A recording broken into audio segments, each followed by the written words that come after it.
Queen's biggest selling song of all time is Bohemian Rhapsody, but their biggest selling physical single before the digital music era was released on June 30th in 1980, titled Another One Bites the Dust, from Queen's 8th studio album, The Game.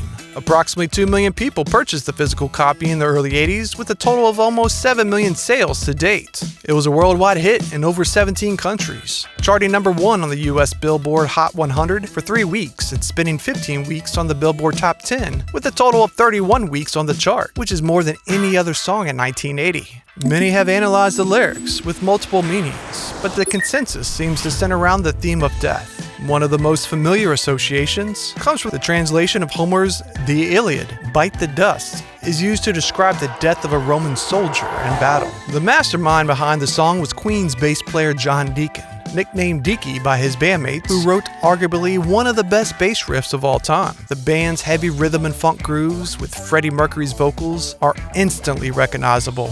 Deaky had a love for all music, including soul and funk, wanting to create a song with a heavy dance groove that would attract black and white audiences alike, as disco was taking over the airwaves. In 1978, Deacon was kicking it in the studio with the band Chic, who had put out 9 consecutive tracks that lived on the top 5 on the US dance club charts from 1977 through 1979, and had become obsessed with the song Good Times, which boogied its way up to number 1 on the Billboard Hot 100 in 1979, inspiring Deacon to create a similar riff for his band Queen that he reworked until he felt ready to present it to his bandmates. Members of the band Queen fear that the fans being rooted in rock entering the disco territory could be disastrous, especially drummer Roger Taylor, who was against the song from being released as a single. It was Freddie who really pushed for the song to be recorded on the new album, The Game, and backed up his close friend Deaky, with Freddie also wanting one of their songs played in the dance clubs. Out of all the Queen songs, the lyrics to Another One Bites the Dust are some of the most confusing at first listen, but can be analyzed when you break down the 3 verses. Freddie starts the first verse off with singing about what many think to be a 1920s mobster hit, which would explain the lyrics: machine guns ready to go,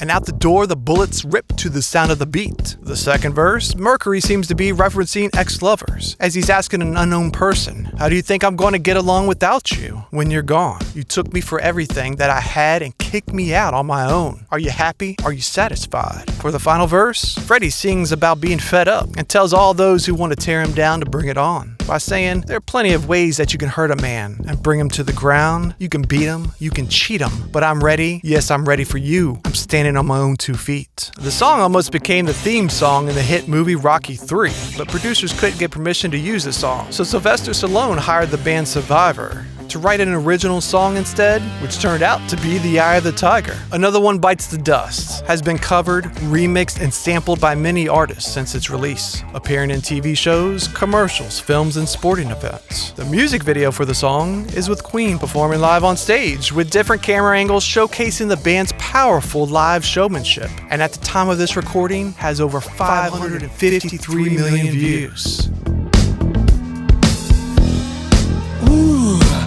Let's go!